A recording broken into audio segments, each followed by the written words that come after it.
The following program may contain strong language and mature content. Viewer discretion is advised.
Hey, how are you? How art thou? Thou art amazing. You know, Yes.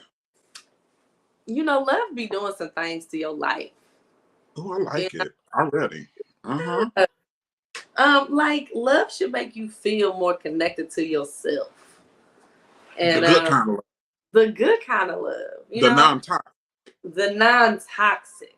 Yes. It, Okay. love should make you feel like it should make you feel like you are floating. It should make you feel like you can win. It should make you feel like you can go out and win a marathon without having trained for a day. That's what love Okay. should make you feel like. That And sounds like a good right song. now, That sounds like a good song. yeah, Hmm. you get to writing, Walter. That's you. Okay. Oh my God. This today has been great. Um, I'm just in a good season of my life. Yeah. I'm not in love with anyone. I am in like with someone. Okay, I am okay. in like with someone, but I'm not in love with anyone. And this person that I like, we are not officially dating. So I want everybody's heart to be encouraged. Hallelujah. Yeah. There There is, is love out there. yes, it's in the atmosphere. Yeah. Now, this past week though, can I talk about what this past week has been giving? Let's talk about it. I have a whole. I don't want to spend too much time here, but I don't want to name any names, but this past week, a certain organization was having their convocation, right? And I was being very out of my mind this week. So I got in big trouble. They was coming at me and getting all out of character. So people that know me know I don't fool with this organization too much. Like, I like some of their singers, but that's the extent of it. So someone was trying to have a long conversation with me about how great this organization is doing and how Mm, anointed this organization is. And I was like, okay, that's nice, but I mm. don't want I don't want to go and I'm not tuning in. So to show me, they tagged me in one of their services. So exactly. So I got in the comment section and showed my natural. What am I caramel? Caramel? What am I? Am I mocha? What am I giving? I think you caramel. You caramel. Okay, I Mm. showed my natural caramel ass in that whole comment section, right? And oh my God, did they come for me? And then I said, okay, well, since y'all want to come at me so hard, then I'm just going to go ahead and give you what you want. And I said, this is the statement that got me cussed out. It must be nice to host a convocation during your concert. Because that whole week was nothing but a Clark Sister concert. And they were You know, hosting. I'm sorry? I said, Walter, Mm-hmm. you've grown so much. You've grown so much. And Mm-hmm. and I'm sorry that people cannot accept your growth. Right. Right. Absolutely. And that's how I look at it. But other than that, life has been lifing in a good way. Yeah. Growth has been growing in a good way. I'm in a really good space. Vision is back. Passion is back. All things are working together for my beauty Yeah. because that's how it's supposed to. How's your week been, sis? Oh man, one of the most beautiful things that's happening right now is I have proven myself in such a way where people are now asking me, what do I want to do and how much do I want to get Wow. paid? And okay, Okay. Now look, that part, right. you mean I get to choose what goes on the check? Right. Okay. So Both of those. so it's a beautiful thing right now to be over 30 and finally being able to step into the things that I have been desiring to do. And I have been doing, right? But now I get to do it at the level that I want to do it at. I get to do it in the way that I want to do it, and I finally Right. get to write them checks for myself. And so that's a great thing for me. It is. Because I remember when I was about 25 and this one of my mentors, she told me, she was like, it's not that you're wrong, you just don't have enough gray hair. And so I feel like I finally have stepped into the vein where people not only are listening, but they hear me and they feel me. Okay. I'm getting the responses. And then I want to be back in that creative space again. Mhm. I'm looking for someone to help me convert this book. I've literally had it since high school. Okay. To convert this book into a play. And so I want to get back to creating. I want to get back to creating works that speak to lesbian love and Oh. Black lesbian love at that. Because it is definitely untouched. Hold on, let me set up high legacy. I'm Unlike doing. me, it's Oh, untouched. I'm So untouched. I've been born again. I'm untouched. so I ain't been touched this time. I got reborn this morning, and I ain't been touched you got baptized in the this moment. juices. Got This, baptized in the this, juices. just this morning. Just this morning.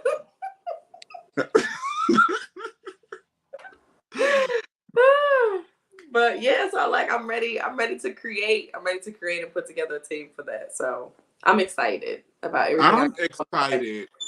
I'm excited for you. I really am. And when you get this off the ground, I want to be a big supporter. I'm gonna share it on all my social media, and I'm gonna tell God knows how many people about it. Because that's how you support. That is how you support. And if it's streaming, I'm gonna stream it after I watch it once. I'm gonna just play it through the house while I'm cooking and cleaning because I want your streams to go up. That's how you do that. Thank you. I just gave a master class on how to support your friends, and all of that is for free. Huh? It's free to share, and it's most streaming networks. Once you pay the monthly, it's free to stream. Huh? Yeah. Well, I know, Walter, you have definitely been one of my big supporters. So I believe that and I trust that. Thank you. I try to support everybody, but tonight's not about me. Every night's about you, Walter. Tonight is about the Black women. You be The trying to hit women me that are with Black. that church humility. Dating a Black woman. This is what we are here to talk about today. Dating a Black woman. Now, I want to be clear, okay? We're talking in general, and no one, I don't care who they are, has the authority or the knowledge to speak for the whole Black community. We just don't. We're not a monolith, but we are going to talk about, I want to talk outside of general, I guess, conception, because there's a lot of negative stereotypes associated with being a Black woman. So here's the thing about a lot of these stereotypes. They take a little bit of truth. And then they just build a whole narrative Blow and a whole exaggeration of like, now come on, this is not what it is. And I think that happens a lot to Black women. And for the men that I represent, I want to apologize to Black women, any Black woman that watches this. It hurts my heart when I see how much dissension is between the Black man and the Black woman. Yeah. Now I do see other races trying to check each other online, but I do not see them going at each other as viciously as we do one another. And I just wish we could stop it on both ends. On both ends. But dating a Black woman, Manaal, you're a Black woman. I am. You are. And you know, there are times where I'm a woman. You know, especially on stage. But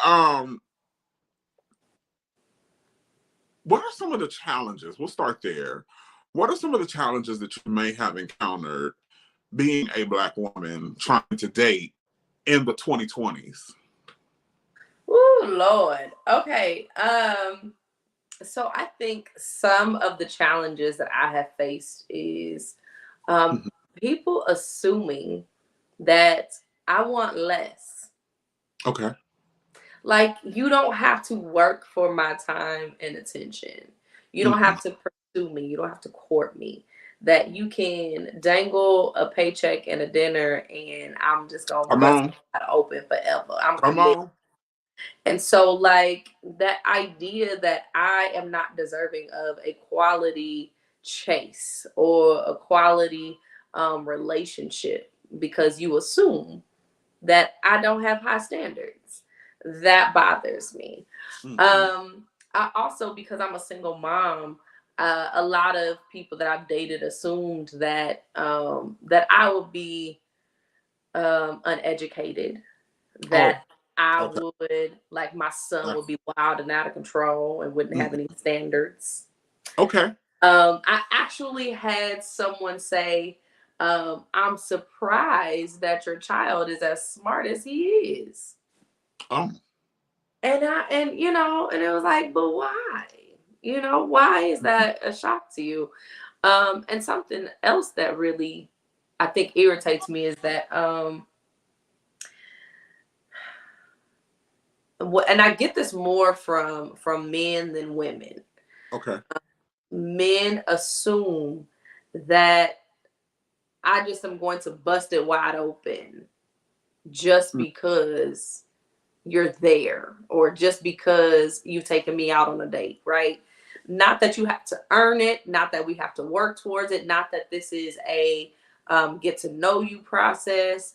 You know, maybe you take me out to dance and I back it up on you, and then 3 weeks later, you know, maybe you be able to see me in the shower, you know, and then maybe 3 months later, you know, so the progression of a relationship isn't realistic. Right. We just supposed to wide open on the first date. I think some of that is because in media, we've become over sexualized. It's really sad. It really is. It's really sad. We've become over sexualized. We embrace it. And many of us, I constantly talk to millennials, not millennials, Gen Zs. I almost went old school on them. I constantly talk to Gen Zs, and I'm constantly telling them, baby, you're beautiful. Don't go under that knife if you don't have to. And they're constantly, I got them. I'm gonna get me some of this put here and some of that tucked there. And I'm like, baby, listen. And some of them have an ear to hear. I'm like, you can look however you want to look with some good makeup. And that's me appealing to their need to want to look different. But some of them, most of them, I try to just get them to see, baby, listen, whoever wants you, gonna want you the way you are. You don't have to add all this other bullshit. But a lot of times it's because in media, you know, look at our I was gonna say mentors, but our idols. Kim Kardashian, who is not Black, but she has definitely adopted a lot of Black attributes. Don't be telling her that. Right. I don't care how many tanning lights she lay under. She is not Black, right? Cardi B is, she is black, Nicki Minaj. But, a lot of times our natural women don't get the praise. And when I say natural, I'm not talking about cisgendered or anything like that. I'm talking about people who have not gone under the knife. A lot of times they're not as celebrated as those who went to have these augmentations and these suctions and such and the forth done to their body. Now, I'm not here to judge nobody. You do you. But at the end of the day, I don't want anybody to feel like they have to get it done in order to have value to their life or to be worthy of a date or to be worthy of love. I think that's ridiculous. Now, in addition to this, we move into, have you ever felt pressure to be a certain kind of black? Oh my God, yes. Like, I mean, you're talking to me. My dad is born and raised in St. Louis. My mom is born and raised in California. So okay, in both places, I get that exposure to conversations on both sides as to what black is, right? Mm-hmm. From how we talk to how we dress to what our interests are. Mm-hmm. Even my girl, she's like, you talk proper. And I'm like, yeah. Cause my mama made sure I did phonics. That's why I did finish the word. We finish the word, not, we don't just cut it off in the middle, Right. Not there. Right. But so like I got that conversation on both sides in California. Once we did move from St. Louis to California, I was country.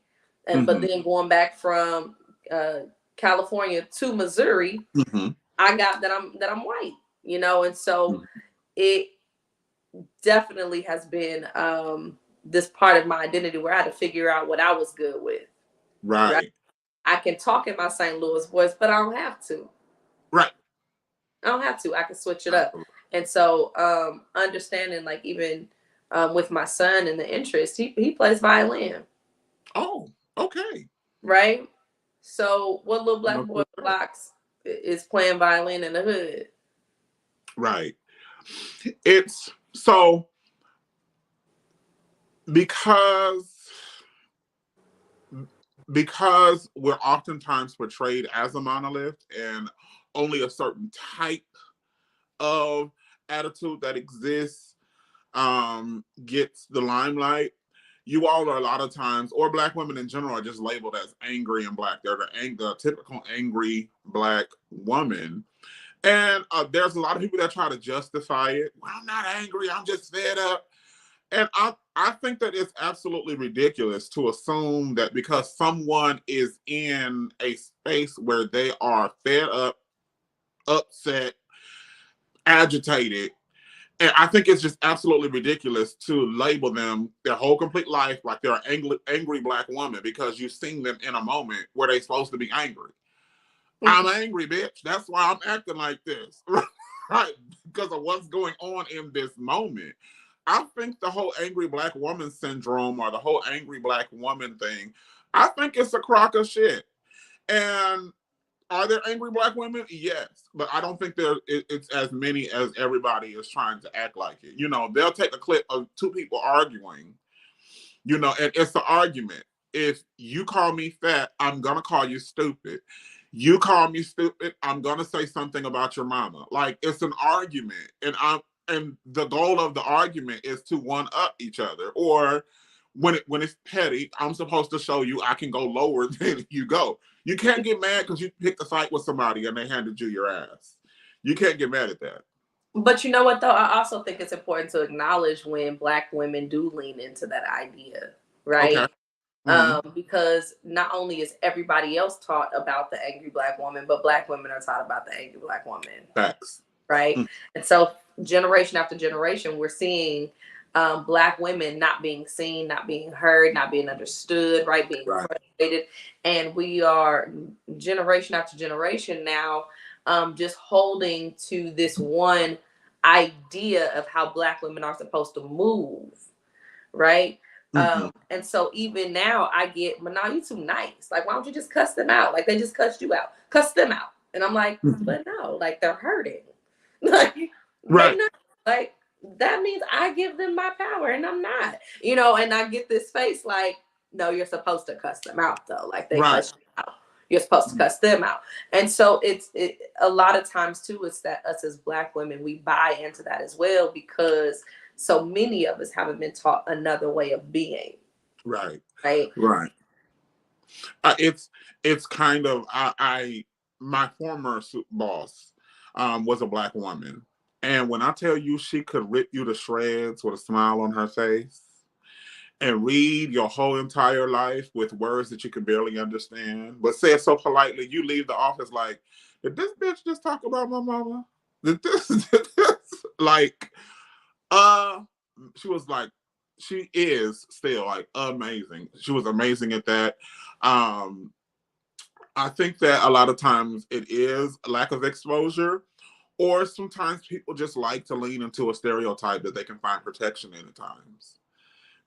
Sometimes people won't try it if they know they're going to get the angry Black woman. They'll just leave you alone. And so it could be a defense mechanism, like you said, to lean into that. Absolutely. Yeah. Um, I think mhm. also too, like just sometimes just understanding where a thing came from, right? So this Agree. idea of the angry Black woman, where did it even come from? Who came up with this? And the reality is, once women started to speak up, once Black women started to speak up in these spaces that we were not allowed to speak in, yes, Mm-hmm. now I'm advocating, right? I'm not angry, Right. I'm advocating. Period. I'm not angry, I'm correcting. I'm not angry, Mm-hmm. I am directing. I'm not angry, I'm telling you to fix yourself because you didn't fell out of pocket. And so the reality is, once we started speaking up in these spaces where our voices were not supposed to be heard in, now we're getting labeled as angry, right? But in Mm-hmm. actuality, it's righteous indignation. And if anyone who did not have our face and our skin tone were to behave in the same way, they would get that congratulations for advocating for themselves, Right. um and I think, women to a degree as a whole kind of get that label of, being ball busters or whatever the case may be Right. when Right. we speak up and we speak out. But Right. definitely Black women, we have this own little pocket of being angry, Mm-hmm. because a lot of times um, we're not taught the best way to communicate and the best way to advocate for ourselves. Mm-hmm. So I've heard this and it pisses me off to it chaps my whole ass. When I hear a Black woman speaking up for herself and she's giving attitude because it's deserved, and I hear somebody say, listen, I don't need your Black attitude. Sometimes I don't even be in the argument. I'll be like, who are you talking to? like, what is a Black attitude? And I think internally in our community, we pressure people to exhibit certain type of attributes. Like I've been told I'm too nice. I've been told, oh, you're gonna handle this like a white person. Well, I'm gonna get over there and show them how a real nigga is supposed to handle it, right? So I hear these things, and I've learned to apologize for that word. Sometimes that word offends people, the N word. But I've been told these things growing up, and I've heard women, educated women, reprimand it because they didn't go over there and knock on her door. And that's your man. You go over there and you beat her. And it's like, is it really worth all of that? Is it somebody gonna have a job when all of this is over? And if everybody is in jail and got records, nobody's employable. So I would we've say broken. the kids. Right. We've broken no generational cycles. We've done nothing to become better. Right. All because I wanted to go over there and show them how a Black person is going to handle it. Now, before we get ready to take a commercial break, but I want you to ponder this during the commercial break. Have you ever been told or made to feel like you are less Black because you don't handle yourself in a certain way? Oh, let's talk about it, Walter. Okay, I want those of you that are in the comment section. We're getting ready to go to a commercial break.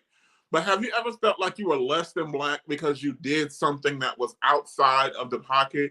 Is your Black enough? That's what we're going to talk about when we come back Kwame, go ahead and take us away for commercial break.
All right.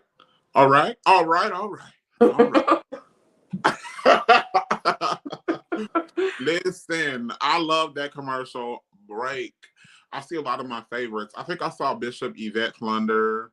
I saw Bishop Oliver Allen, I think his name is, from Atlanta. But then I'm going to move on to the names I know. I know I saw Kyrie, Uncle Kai on there. I love me some Kyrie, Conversation with Kyrie. Y'all got to check these shows out. They're going to bless your entire life. So watch this. You may not be able to catch it live, but the awesome thing about this app is, this app we're on here, YouTube, you can watch it later, okay? So you got to catch these shows later. So sometimes I'm at work and I work in a cubicle. In this ear, I got Pyro Media. In this ear, I got these annoying ass customers I got to deal with. That's how you do that. That's how you do that. You can keep your calm, cool, and collection, and you won't go off and cuss a whole customer out, you know, because in this ear, they got you entertained, and in this ear, you got the bullshit. See? I just taught you something. Help their lives, Walter. All right. All right. Now, before we went on rehearsal, Lord, before we went on commercial break, we were talking about not feeling Black enough because you didn't do a certain thing or you didn't act a certain way. A lot of people get it twisted. I was raised in the church. But my family would also talk shit about you to no end if you didn't pop somebody when they got out of line. Like, if somebody got to talking shit, set all that Jesus stuff to the side, then you get out there and you whoop that ass. That's how we were taught. See, I'm not a fighter. Father, Son, and Holy Ghost. Right. I'm not a fighter. Now, my siblings, they will tussle you down to the ground. Do you hear me? About whatever. But I'm not a fighter, and it will always make me feel in an awkward space because they're like, nah, we're not punks in this family.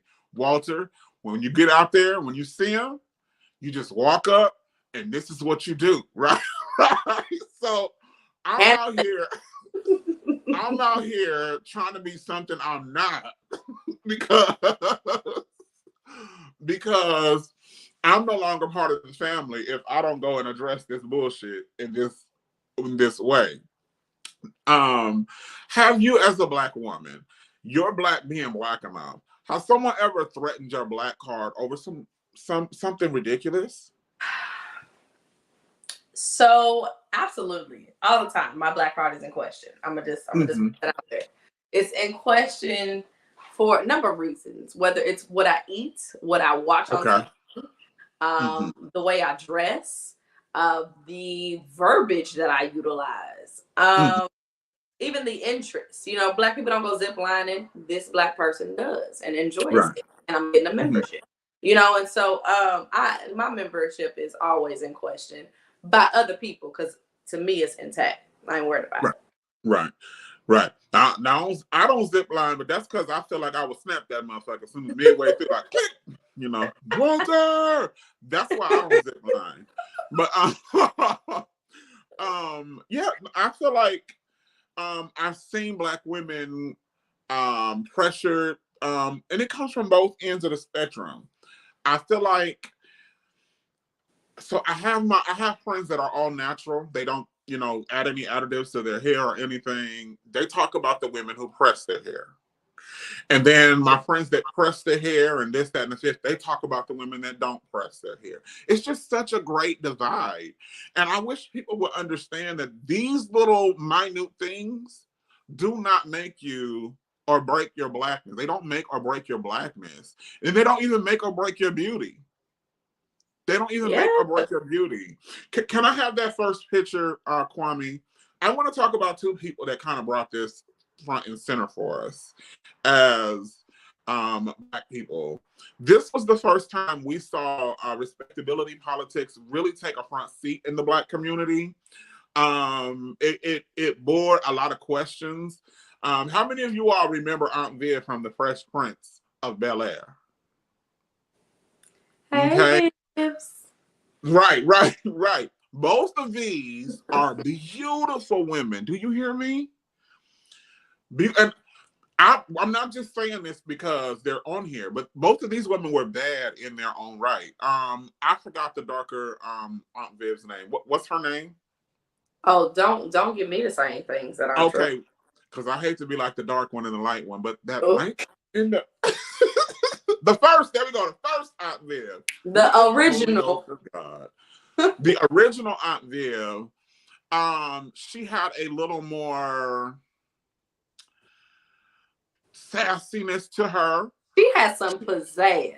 She had some pizzazz, but she was sophisticated though, and she was educated. She talked well, but then when it came time to give you Janet Hubbard, there we go. Yes, when it came time for her to give you, you know, Sister Girl or whatever, she was able to give you all of that.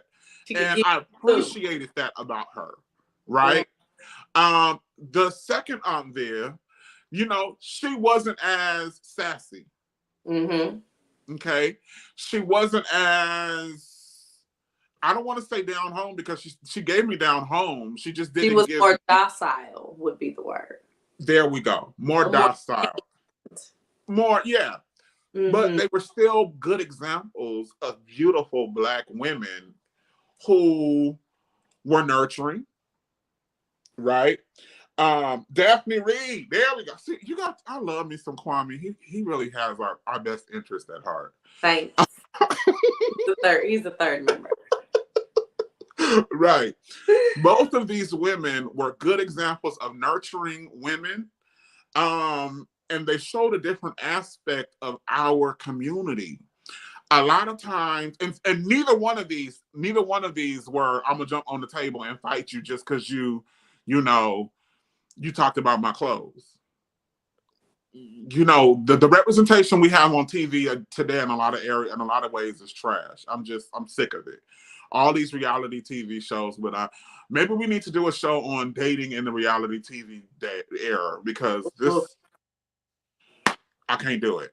But these were two amazing examples of a Black woman. So I could date either one of these women. And I would not feel like I was getting the stereotype, you know, angry Black woman. I don't feel like they were vain. I don't feel like they were,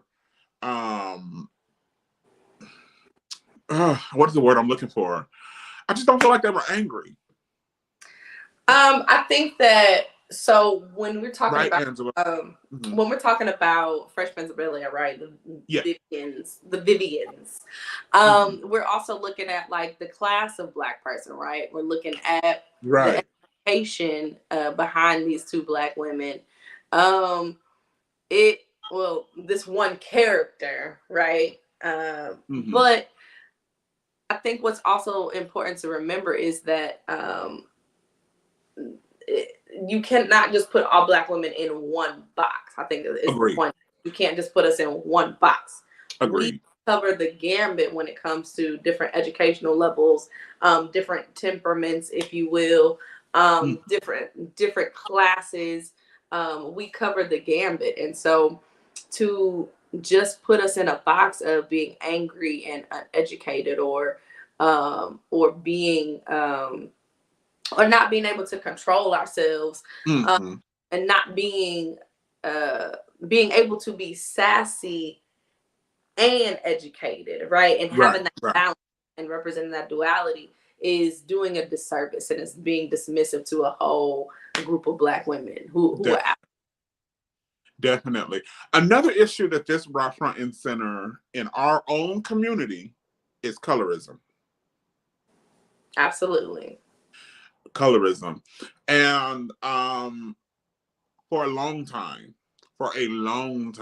people thought the lighter you were, the more attractive you are, the more, I don't know, educated you were. I'm going to use that word docile. The more, Mhm. they would feel like you were more American. Yeah, and I think that, again, because we're talking about fair skin is closer to white, right? That whole Right, right.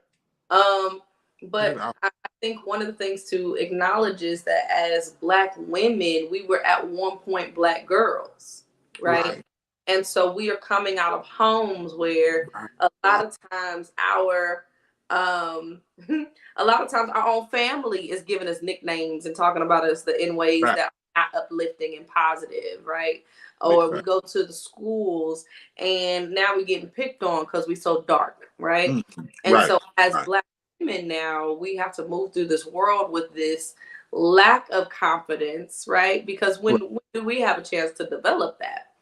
And so when now it's time for us to engage with the rest of the world, and everybody on the outside already looks at us as being angry and harder to deal with, right?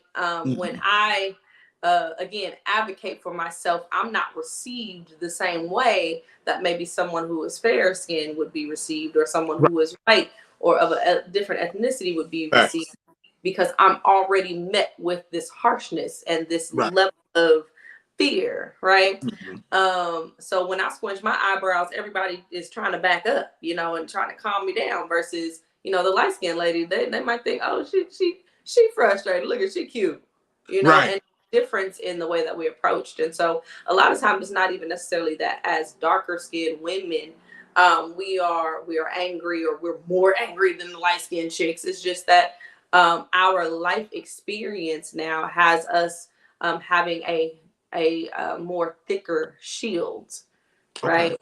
Hmm. Because it's for our protection. Hmm. I like it. Yeah. So if you were to look at my family, we got the whole gambit, girl. We got them as dark as they come, and we got them as light as they come. As a guy, and this isn't about us, but as a guy in my family, I was too light. I was the light skin.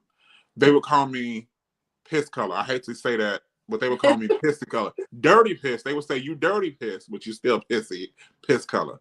Um, but cause see all the men in my family were darker complected, and when I tell you they would get women like would wake up with two or three of them, like, where'd she come from?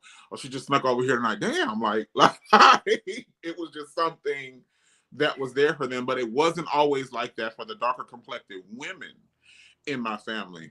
I remember so one of my better friends is a darker skinned woman, and her hair, oh my God, is like down her back. Beautiful. She cuts it, and she can cut it today and it'll be back down her back mid next year. Her hair grows really fast. She's just really, she just has it like that. She was always accused of having a weave. Oh, you trying to be this, you trying to be that, but it just really, that wasn't the case. She just really had really good hair. And I hate to use the term good hair, but hopefully y'all know what I mean when I say that. Healthy. Healthy. There we go. She has healthy hair. She takes care of it. Blase, blase. Can we have the next picture? But there are a lot of women who are challenging the ideology that you cannot be beautiful and darker skin. So yes, your black is black enough. If you're light skinned, your black is black enough. But if you are darker skinned, I want to take this moment and let you know that your black is beautiful. Look at Viola motherfucking Davis in this motherfucking picture. And yes, I'm getting my Sam L. Jackson on, because she is everything in this picture, from her hair with the white on the dark skin. Yeah. to her Angela Bassett arms. She's giving me, you must understand by the touch of your hand. Wait, that ain't Angela Bassett. That's Tina. I was with you. All right. But she's giving everything in this picture. She and a few others. I don't want to put it all on her. She and a few others. Last week we talked about one, Lupita. They are really changing this narrative and showing us that beauty does not only exist.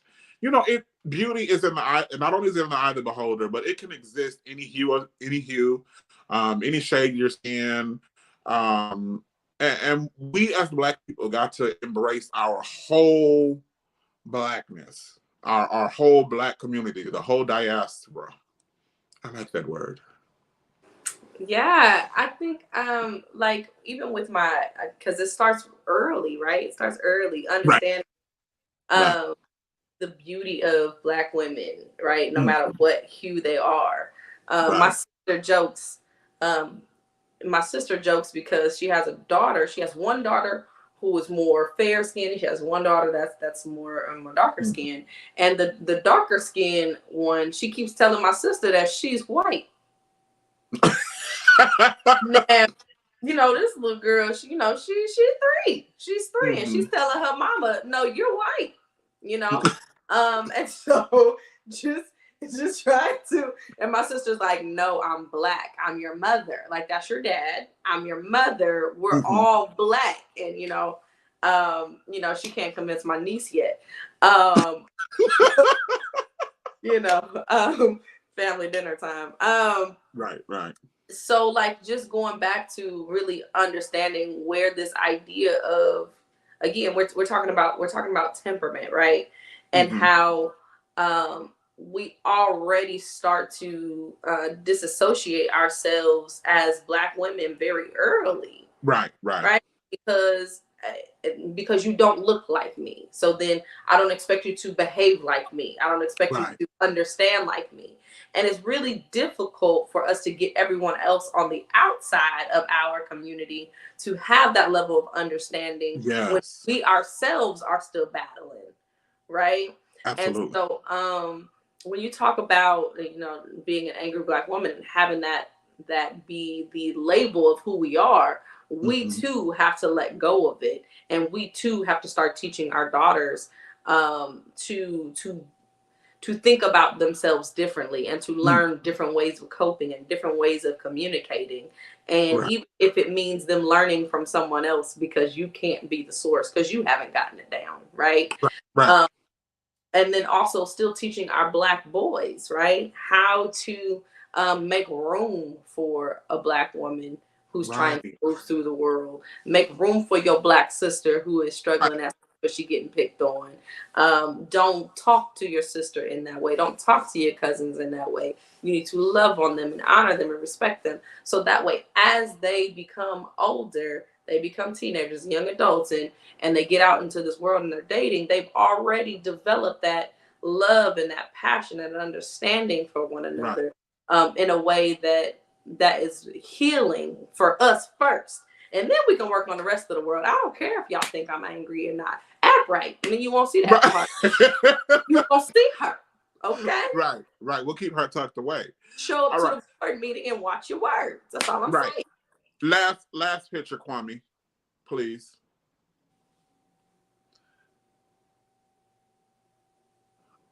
Now, I gotta say this. Can I? Mary J still gives me a whiff of hetero. She gives me a whiff. Whiff. You gotta make sure your lips do the thing. Right, a whiff. I love me some Mary J. Her personality, her look. She's beautiful. Like, she has always and will forever be that chick. She is still as beautiful today as she was in real love. I'm looking for real love. She's always been beautiful. But did you not know that because of society, for a long time, she didn't feel that way? Man. She did an interview. She did an interview and she said that she was grown and into her professional singing career before she realized how beautiful she is. And I think that is absolutely, like, that's a sin before God. But you know what though? Like, I also think about like Tia and Tamara Mari, right? Yeah. One of the things that Tamara said was how social media was coming for her because they felt like because she married a white guy that she didn't embrace her blackness, whereas Tia marrying a black guy embraced her blackness. Now they're biracial, so who gives a damn, right? But at the end of the day, so you talk about embracing your beauty and allowing the world to see you for who you are. First, you have to see who you are. First, you have to accept you. First, you gotta preach in the mirror and love who you are and love how you show up in the world and embrace your skin and embrace your teeth and look at your nose. And one of the things, now I am all natural. Okay, at the end of the day, I am all natural. I am natural in every way you could possibly think of. I shave my legs because I want to, and it's when I want to. So my level of natural, I can tend to be judgmental sometimes. I'm working on it. I do look at women who put on the lashes and the face full of makeup and the different color hair and you know, wear the wigs. I do look at them but my first question is, but do you love you without those things? Without all of that, right? Wear it because you want to. Wear it because you can. Wear it because we are versatile as people, and it's a part of being creative as an individual. But are you wearing it because you are covering up the fact that you don't love yourself in a mirror? Are you wearing it because you have bought into the idea that who you are is not beautiful? Have you bought into the idea that who you are is not valuable and you have to have elements, or you have to make yourself more appealing and more relatable to the outside world? And so, again, Mary J is one of those individuals, you know, she gonna wear what she want to wear. She's going to show up how she wants to show up. So to learn that, you know, she had this struggle, I think it's a natural struggle that we all have to go through. But at what point are you now going to say, I can take all of this off and I can still be an amazing, dope, beautiful Black woman without all of it? Hey, my uncle is in the room. Kyrie is in the room. Yes. Okay. Hey, Kyrie. Y'all got to watch his show. He gonna be your uncle too after you get done watching it. Manaal, you are preaching the fuck out this whole thing. Amen. That's all I can say. Amen and hallelujah. And yes, I did say fucking hallelujah in the same sentence. I think they go together. They both spiritual, just different. So you mean when you're getting it in, you're like, hallelujah, fuck me, hallelujah. Too far? Okay, I can back it up. I could try to throw that in. I can try to throw, you know, we both was in the choir, so I think she would understand. Right. So, I'm glad you brought up interracial dating or interracial marriages because our question of the night is. My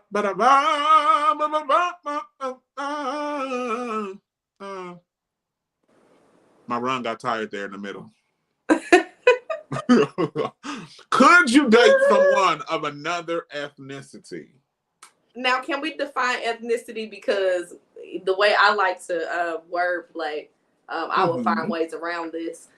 Because technically, if we are all Black but of different parts of the diaspora, they are ethnicity. Got it. So, what's your question exactly? Could you date someone of another race? Could you date a Hispanic, a Latino, a Latinx? Could you, someone who is not Pan-African, someone who is not of the diaspora. I love that word, diaspora. It makes me feel like I'm doing something. It's like you smart, huh? Like diaspora. Yeah, like you conscious and stuff. You think so define dating. Okay. Could they be your person? Could they be not your forever person, but could they be a candidate? Could they be in the running? Could they be in the top running, meaning they are the one person that you are committed to for this season? Walter, I tried. You did? I'm going to say I tried. I did. I did. But for me, relationship means comfort. For me, relationship means a space that I don't have to explain. I just get to be. And so for me, when I have to be in relationship with someone that is outside my personal experience, I still have to work. I still have to perform. I still have to explain, right? I still have to be a teacher in ways that I don't necessarily want to be a teacher. Right. Doing that all day long. Right. So for me, it's a no. I tried. I did. But it don't work for me. For me, male or female, it would be a no. And for a lot of the reasons you just named. If a cop kills an unarmed Black man, I don't want to have the conversation with you as to why I think this is some bullshit. I don't want to have to explain to you why they're out there rioting. Now we can both agree we don't condone it, but I don't feel like I don't want to be with you and have to explain to you this is why they burned down that Walmart. Like I totally agree with you there. And then, like you said, it's about comfort. You know, I want to be able to express myself in a African American way. One thing I do that a lot of African Americans don't, I do, what is it, Kwanzaa? Look at me saying I do it, don't know what it is. I'm gonna need no.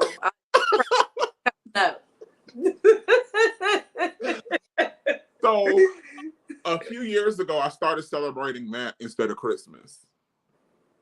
Okay. For you. Now some people do it in addition to, but girl, when I tell you, I was met by resistance even in our community as to why. They were telling me it was witchcraft, and then I had to explain to them, no, this ain't an African tradition. This is an African American. Even tradition. If it was, do your research. But Shonda BBO, since we just came out of convocation, we just came out of the Clark Sister concert. The sky is right. I had a whole week concert with the Clark Sisters. Anyway, let me quit because they'll get on here and give it to me. But as we were saying, I want to be able to do things, cook things the way we cook them without explaining and without, this is, of course you're going to have your, this is good moments. But at the end of the day, if you're cooking some candy yams, I know we're going candy yams. Okay, you may put a little whatever in yours, or you may cook your greens a little different or whatever. But by the same token, I just want a space where we are comfortable with one another, and that's where I'm at with it. So the person that I'm in with, he is 50 plus, and he's African American. That's nice. That sounds really chill. Mm-hmm. Need some peace and some chill. Yes, he is really. Hmm. He gives me gummy bears and lets me watch Golden Girls. See, that's what I'm talking about. The little things. Let me wear my onesie and play with my marshmallows while I eat them. Leave me alone. Don't nobody care that I'm over 30. Nobody cares. Right, right, right. Well, we do want to thank you all for tuning in. Now, one thing that we do want to leave you with is you date who you want to date, okay? But don't allow society to put you in a box. And do not allow people to tell you who you can have and who you have to be, okay? You might not be aggressive. That's okay. You might not be sassy. That's okay. Your black is black enough, and you are yet beautiful. Manaal, what are some brief closing words that you have for us tonight? Oh man. I feel like it's really important for us to pour into the Black community as a Black community. I don't feel like trying to explain everything to the outside world Right. needs to be the focus right now. At least not for me. Right. We have been fighting. We have been explaining. We have been trying to get people on our side and to understand. But the reality is, the healing and the work has to come from within first. Right. And so, encourage another Black woman today, tomorrow, I next. love it. Support each other in those spaces, and in a moment when you doing too much, you are Right. doing. Pull that person to the side and love on them, not chastise them. Love on them, Right. because clearly they didn't get the same message that you did, right? But I Mm-hmm. think as Black women, learning that we are not alone Mm. is really important, and actually supporting one another, not trying to set each other up for failure, not trying to compete against one another, but actually being a part of the team of Black women. Just because you're a Black woman, I feel like that's okay, and we need to do that. I love it. So next week we won't be here because we're celebrating the autumn break. It is autumn break. Thank Yes. you, because I don't And be here, man. I'm blackity black black. right, right. We're doing an autumn break next week. Um, but on the 28th, you better have your ass back in that chair with your wine or whatever, listening to what the fuck we talking about, because we're gonna be talking about dating while a Black man in this motherfucker. And yes, we're talking about gay and straight. So yeah, get over your little isms and schisms. Pray now. Mm-hmm. Right. We are going to be talking about it all on the 28th, because we're not a monolith. All Black men are not straight and all Black men are not gay. But we're going to just be talking about dating while being a Black man. And then we're going to move into talking about sexual confidence, that whole conversation Manaal wanted to have. So we want you to stay tuned. We got some amazing things planned, child. Just come on, have a seat. And we want to thank you all for tuning in. Thank you again, Kwame. Go ahead and take us out.